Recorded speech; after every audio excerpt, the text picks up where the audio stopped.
r/ask ex-prisoners of Reddit, what was the scariest thing you saw whilst on the inside? Not a prisoner, but a former correctional officer. Saw a dude detoxing from alcohol die.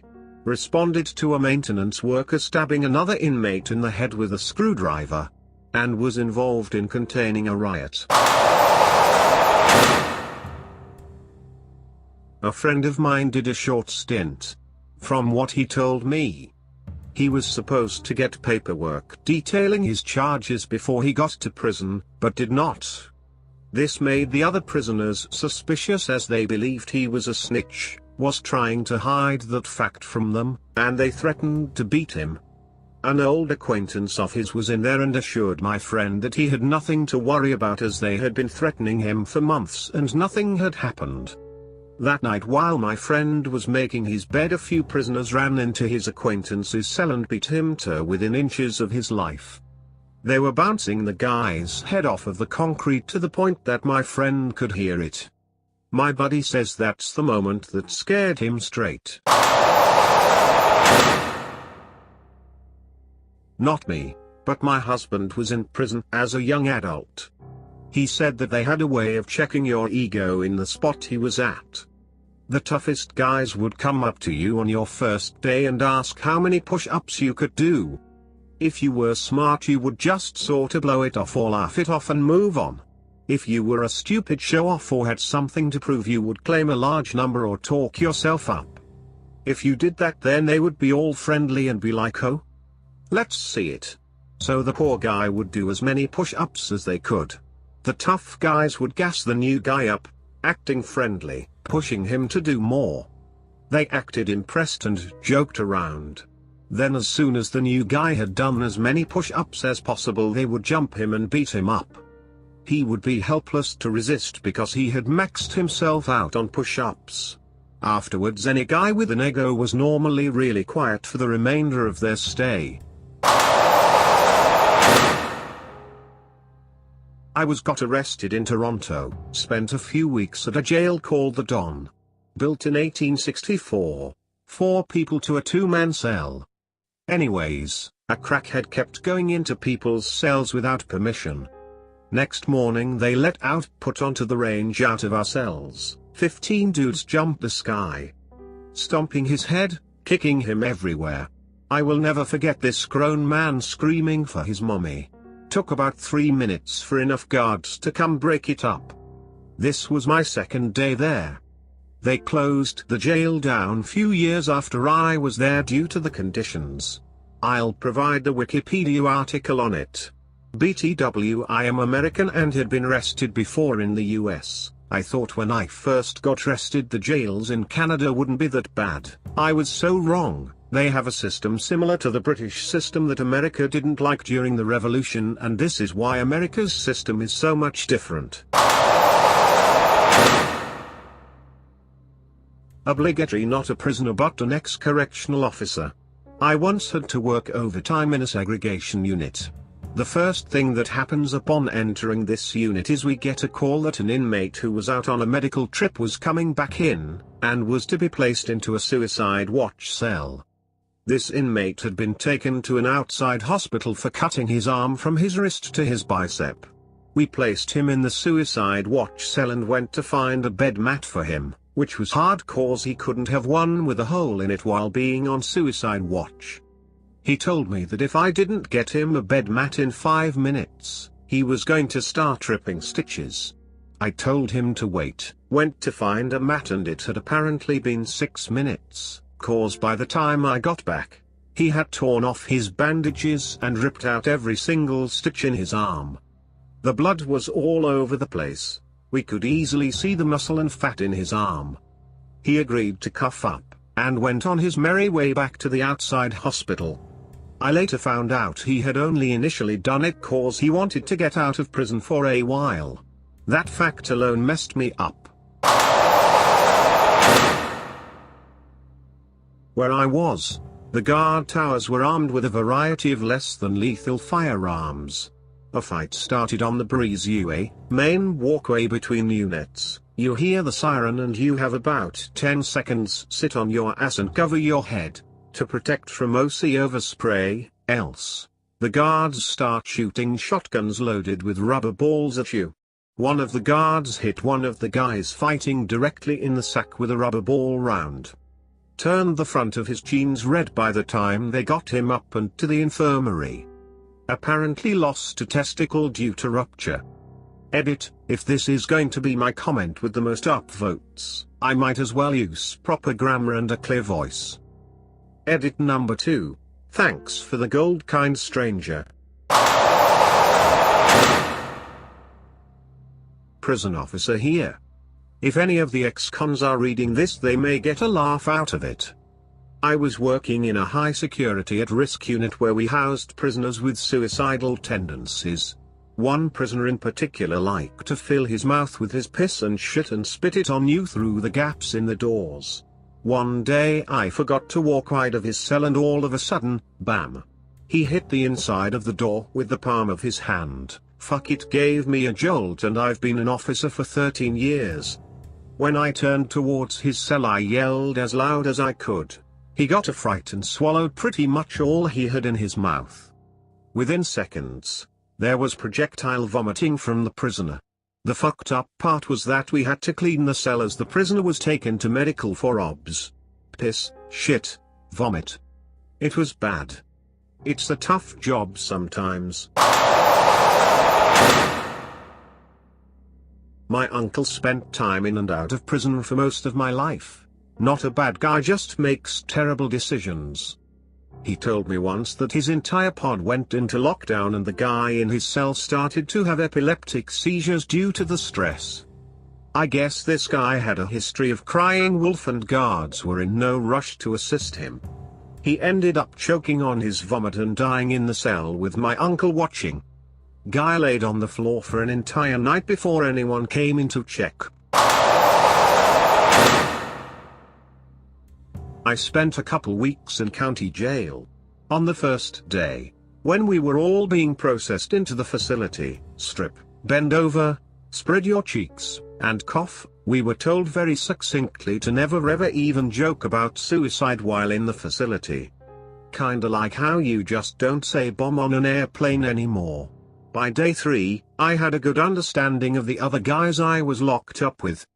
I was physically the biggest of the white guys in our pod, so all the white kids huddled around my table at meals to keep away from the Hispanic folks and the black folks. Yes, there are 3 teams in correctional facilities whether you like it or not. There was one kid in the group that seemed underdeveloped mentally. He probably had a learning disability among other things, but he essentially acted like a 12-year-old. I knew early on he was going to get himself in trouble because he never stopped talking or moving, and he was rubbing everyone the wrong way. I tried to tell him to chill out and be invisible, but he was not understanding what I was telling him. I had been there a week, when the 12-year-old finally lost his cool completely. He was in the shower, singing and joking around, putting on a performance that went too far, and he pooped on the floor as a joke. After the other guys in the shower grabbed their towels and ran, he proceeded to kick the poop all over the walls and into the other shower stalls. I didn't shower for the rest of my stay, truth be told. It turned into a big scene, and then when the trustees came in to clean up the poop all over the walls, it turned into an even bigger scene. The whole time, the 12-year-old was locked in a cell near the showers, laughing and joking as other inmates had to clean up his poop and make the shower areas sanitary again. State-run facilities have standards after all. The next day, everyone was looking at the 12-year-old with hate in their eyes. Kinda like Gomer Pyle in Full Metal Jacket. Everyone missed their showers the day prior due to the poopsident. And then the kid was still up to his antics at breakfast the next day. Everyone got really cold toward him, even openly mean. I'll admit, I started ignoring him completely after the poop. It took him a day or two to realize he was hated by all, and then his personality changed dramatically.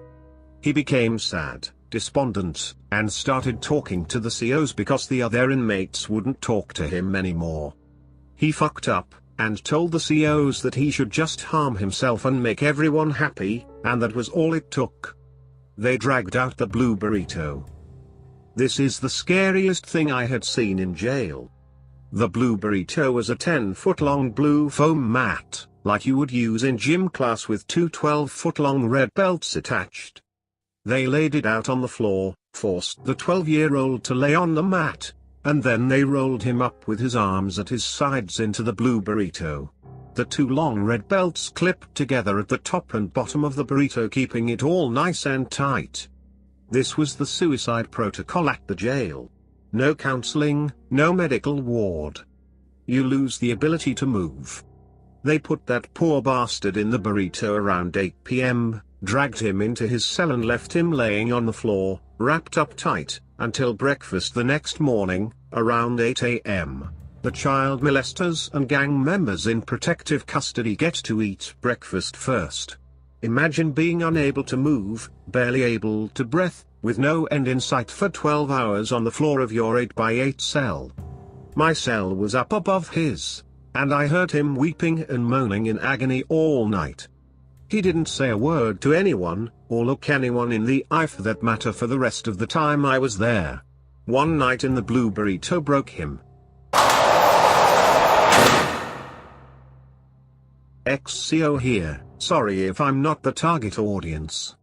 Scariest thing I saw while working in a maximum security prison was this simple-looking middle-aged man who seemed nice at first, but was obviously very much insane. I was doing my rounds and he wanted to talk, so I talked to him for a while, not knowing what to expect. I was working in A Bay that day, which is for housing general population, and C Bay is the mentally ill population. This is important. I started talking to this guy and he introduced himself to me, and I told him my name, and he started telling me he was wrongly imprisoned as he did nothing wrong. I said, "What do you mean?" And he said he was arrested for something he didn't do and now he's here. He looked like a sad, lonely white man, but average in every way. He could very easily be a cashier at a tractor store or something similar. Anyway, he started talking about his sister and how he loves to F her and chum inside her, and this is where things start to get uncomfortable for me. He then starts telling me more about his sister and how she is mean to him and is jealous of him, and how she beats him sometimes and she's mad at him for not wanting to have a baby with her. I don't like talking to him, so I try to make an excuse to leave, but then the weirdest part of the conversation happens. He starts the conversation over completely from the beginning. He tells me his name and asks me mine, and I'm looking at him confused but tell him my name again anyway. He repeats the same story about his sister word for word, and yet again I tried to leave, but he starts the conversation over again.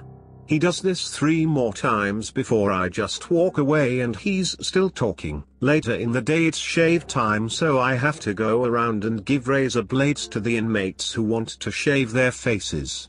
Afterwards I go around again and collect the razors, and I think I'm done, but I go back to the same man and I notice he is holding a razor in his hand.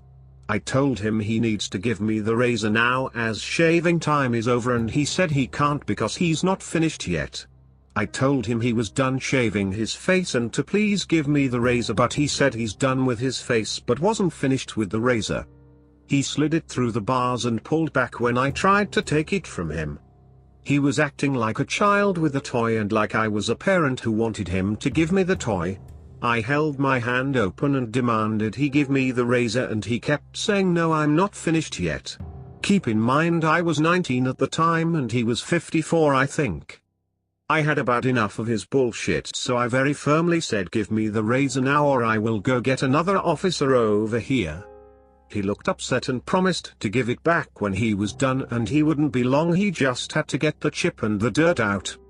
I said, "What are you talking about?" And he said he's innocent, and then I saw his arm where he was cutting into it.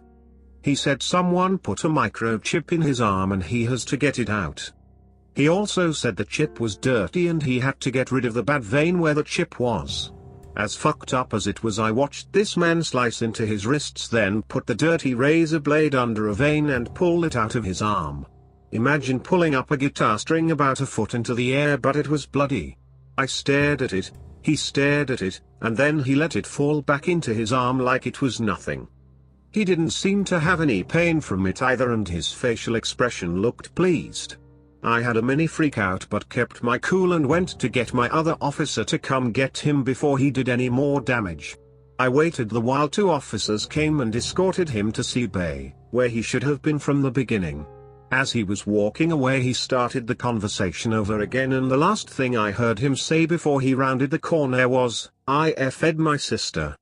Some things they can't prepare you for in these places. Thank you for watching. If you enjoyed this video, please consider liking and subscribing. Leave a comment if you have a story you'd like to share. For making it all the way to the end of the video, here is a sweet baby duck for your troubles. See you next time.